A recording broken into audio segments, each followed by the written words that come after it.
Hello, and welcome to the ATD Puget Sound Chapters podcast. I'm your host, Scott Melanson. In this episode, we'll be speaking to two members of the chapter's board of directors. Renin Oliver is the director of conferences and partnerships, and she'll be telling us about this year's Workplace Learning Conference. But first, I recently had the chance to sit down with Andrew Herkert, who is the Director of Marketing and Communication for the chapter. Here is Andrew to tell you about the chapter's interest groups and how you can get involved. Interest groups are the number one, I would say, point of entry for new members to experience what ATD Puget Sound has to offer. It is maybe like the welcome wagon to our community in a sense. There's a couple of different geographically located meeting points that are just simply networking. So there's a East Side networking interest group and there's a downtown Seattle networking interest group. And both of those have been ongoing now for several years. And so a lot of tradition and a lot of continuity and cohesion in those groups. Highly welcoming to new members, and that's a very cool thing about it. Another component to the interest group is that there are more skills-based interest groups, such as a small team training group that we have right now. So, for example, if you have a small group of trainers to support a large group of trainees, there's a lot of ins and outs to that, versus a more traditional corporate setting. Sure. And so there's an interest group devoted to that this fall that we're really excited about. We have currently 3 interest groups, and I envision maybe 5. In fact, we have kind of 2 open spaces right now in the calendar. One of them is for a CPLP certification interest group. That one has historically yielded great results as the constituents or the membership base is able to actually achieve the CPLP certification through that process, which generally takes about 9 months of preparation. So that's one area where we could absolutely grow the interest group base. And another one is more like, think about just fill in the blank, right? What do we want to have an interest group about? Through ATD Puget Sound, we can do that. It just requires perhaps someone with an idea and an interest and a group of people to execute. Folks should plan on a little bit of sweat equity up front that could be considerable. Think about maybe 10 to 20 hours of upstart time in a given, if you're going to just totally start something from scratch. I think, though, if you want to step into an existing interest group, that could be as minimal as 1 to 2 hours per month. Right. So to get it up started and to really launch something is obviously very different from just joining an existing group. So ATD Puget Sound will send its membership to a new interest group or existing interest groups, knowing that, for example, there's folks in the East Side that want to continue to network. Well, we'll send more people from the East Side to that networking interest group. Interested in starting or adopting an ATD Puget Sound interest group? Send an email to interestgroups, all one word, at atdpugetsound.org. Now, Renin Oliver is here with me today. She is, again, the Director of Conferences and Partnerships for the Puget Sound chapter, and she is going to talk about the upcoming Workplace Learning Conference, which will happen on Thursday, October 4th, up in Lynnwood, Washington. So really excited about the program this year. We have 16 great speakers. We have a learning expo throughout the day. We have 2 phenomenal keynotes. Summer is from Grovo and Jeffrey Colon is from Microsoft. And Lynnwood is a phenomenal venue. I mean, the food is great, plenty of light airiness. It's going to be a during the day conference, so it's a great place to learn and just network and engage with fellow learning and development people. What is the venue in Lynnwood? Lynnwood Convention Center. Okay. All right. I haven't been. So it's just right off I-5. Uh-huh. I mean, literally the exit is right there. So while, hopefully people can get past traffic, but it's going to be a great day. So October 4th is what day of the week? It's a Thursday. It starts at what time? Registration and refreshments start at 7:30. We have a full day of programming going until 5. Okay. The first opening remarks and keynote start at 9 a.m. though. Okay. All right. And it's a reverse commute. It's a reverse commute for a lot of people, especially for those north of Seattle. It's a super easy commute. And then for those of us who are coming from a little bit more south, just, hopefully you can bypass traffic by getting north of Seattle by 8-ish in the morning. Right. How long has this conference been going on? Workplace Learning Conference in a couple different ways has been going on for about 6 years. Mm-hmm. Last year, I joined ATD Puget Sound as their conference manager. Mm-hmm. At that time, there was not a director role. Okay. And then from my experience, they created the director role, and I also work with Christy Houghton, who is the conference manager. Mm-hmm. And so with the two of us, we sent out the request for proposals, got over 40 applications, mm-hmm. or submissions rather, and we just, vetted them, mm-hmm. and then spoke with a couple other people and said, hey, what are you thinking of this program? Kind of fit it in to our 4 tracks. One track is Future of Learning, second track is Organizational Success, third one is Technology. I mean, in this area, there's so much technology, there's so much opportunity. Mm-hmm. So really want to, showcase that. And then, of course, always the tried and true personal development. Mm-hmm. Because how can you as a person become your best and then also eventually work with helping your organization?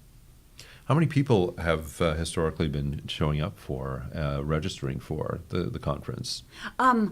Normally it's about 100, 125. Nice. And then adding on our speakers and then total attendees, our goal is normally about 150. Wow, that's a good number. Yep. For a regional conference. Exactly. It's sort of our fall big thing that we're doing, because throughout the rest of the year we have a lot of the under the hood, the chapter events, and this is just the culmination. We're trying to, just get either chapter speakers who did a great job that we want them to have a larger platform, or throughout the year people are like, hey, I want to, present at a larger conference. What do you have? Right. And then we invite them to submit mm-hmm. their request for a proposal, and we just look at, okay, what areas are we missing? Because this year we have some Amazon, we have some Redfin, and then we also have a couple smaller companies, organizations, like contract employees who are just doing some great, interesting work. Mm-hmm. So as with any conference, it's a combination of learning new things, but also meeting new people, and it's kind of hard to divide those two things. So learning and meeting and networking kind of all are rolled into one when it comes to a conference. Exactly. Like this. And so we this year we have 15-minute breaks between each session. Then we've extended, the registration and refreshments to also expose people to networking opportunities for our Learning Expo. So vendors, everyone, exhibitors has access to each other.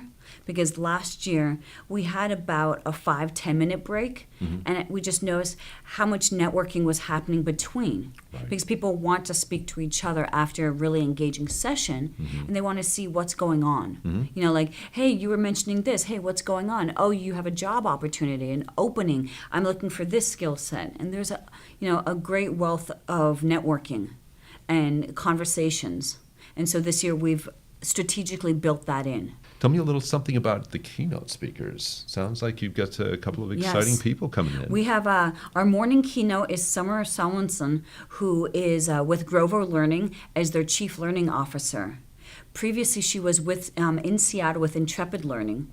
So it's very exciting that now she's a Chief Learning Officer mm-hmm. In the Bay Area. And Grover primarily focuses on micro-learning. So she's not only doing a keynote, she's also going to be doing a breakout session focused on micro-learning. Can you define a little bit more for our listeners what's referred to here as micro-learning?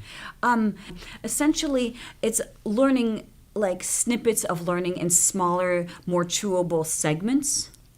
And mm-hmm. what it's focusing on is, like in a busy schedule, how can you get some actual productive learning done when your employees are already being torn and mm-hmm. or pulled in so many different directions. Mm-hmm. Mm-hmm. That kind of commitment that we have to make to exactly the training element, the learning element of our jobs is becoming more and more of a challenge in a world where we're just doing so much, and so much is expected of us. And there's not sufficient time for actually training, for learning while on the job, so you can't pull out your employees into a full day of training. So mm-hmm. can you do a smaller, more chewable form And then, so it's like literally micro learning. So I'm not quite familiar with what Grover's, exact time commitment is for the micro learning, but it's just definitely more tangible. And I think that's really going to help, with learning, when you have different offices and branches across the country, across the world. Right. And you want to get one piece of information to everyone, but how do you make it effective as opposed to just, a lecture format? If you're working from home, you can throw it in, when you actually have time. Maybe you're doing the bulk of your work at 9 p.m. Right. If that's how your schedule works, then great, that's when you're doing it. Right. And I think that piggybacks nicely with, we have Redfin is showcasing their, Kelly Chang is presenting from Redfin on fast burst learning sessions. And, they took their initial onboarding, shortened that, the whole program, and then they're going to talk about it in more like how they put it online. They use Google Docs right now so that things can be modified immediately as opposed to what draft do you have, Right. And then people's new employees' schedules just know, hey, third week of the month or something, you have a, really short time to log on to this program and keep following in, like it's a chat forum, you can actually communicate and engage, but it doesn't have to be on site and like in the physical classroom. Your other keynote speaker is Jeffrey Colon. Jeffrey Colon, and he is the head of brand studio at Microsoft Advertising. the head of brand studio at Microsoft. That sounds like a really great gig. Oh, I mean, I've spoken to him a few times, and it's always a great, interesting conversation. He just talks about, initially we were talking more about how to utilize different platforms for learning, for like just rather than keeping, let's say, Alexa as only a, what to tell you what time it is. How can you continue to use her or a similar device for other things as, it's becoming another form of a screen. We have our laptops, our iPads, our smartphones. Right. And then now here we're utilizing Alexa even more in order to get off screen. Yes.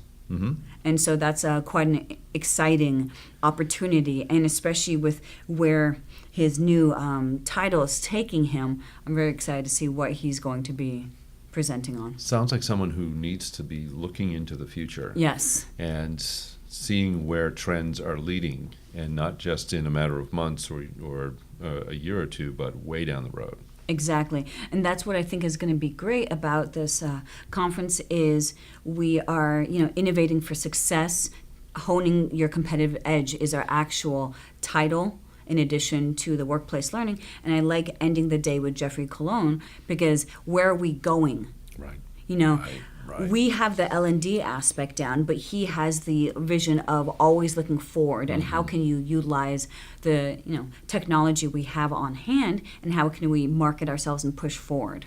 And how can we participate in the dialogue that's ongoing as to where we need to go and what's happening and what the needs are that are emerging. Exactly. In our field. And that's why it's great to have a chief learning officer who's someone who's at the table of decisions when they're being made, because so often L&D is an afterthought. Yes. And so now between Jeffrey looking forward and Summer talking about her role with as a chief learning officer, between the two of them basically bookending our entire day, we want our attendees to definitely feel like they are empowered to continue to remain competitive and relevant. They're not sitting behind afterwards thinking, oh, wait, how did I miss the boat? How can I put my role, my team, more on the forefront? Right. And attending a conference like this sounds like it would be an opportunity to equip ourselves to be able to go back to our workplace with a level of confidence and a level of know-how to be able to take that seat at the table and maybe push our organizations forward in that way. And to see what other companies are doing and what other resources are out there. Right. Because so last year we had SiteLife, who did a session on their gamification, which completely revamped their onboarding. Then they came back and within ATD Puget Sound did an Under the Hood event. Yes. And so that's now started other Under the Hood events. We had a great one at Starbucks that, people know Starbucks, but how are they onboarding? What are they doing? What's exciting? We have one coming up with Zillow. So regardless of the name, it's exciting when you have to work in a capacity in your organization, and a conference like this lets you see what are other people doing, either through their session or in the networking opportunity. This is such an exciting time in this region for both technology and where we're going, but also L&D. Yes. And then we have some really interesting speakers from all of those fields. But then we also want to make sure that then we're tying into what our members are requesting. They wanted more technology, so we're trying to, as a chapter, go into more virtual, but we also have a technology component within the conference. Right. So how can we meet our members' needs, which is why we asked them to fill out the surveys. So this year is the 6th year. I'm definitely excited to see what happens this year, where we keep going, because I feel the energy behind it is just growing, and it's fun. That's great, and that's what it's all about. Yep. So, and so people can find out more about the conference by going to the visiting our website, by website. going to social media. Yep. We're on Instagram. We're on LinkedIn. Our website, atdpugetsound.org. The conference is on the primary website, Right. or the webpage. And it should be, it's going to be a very fun day. Registration is currently open.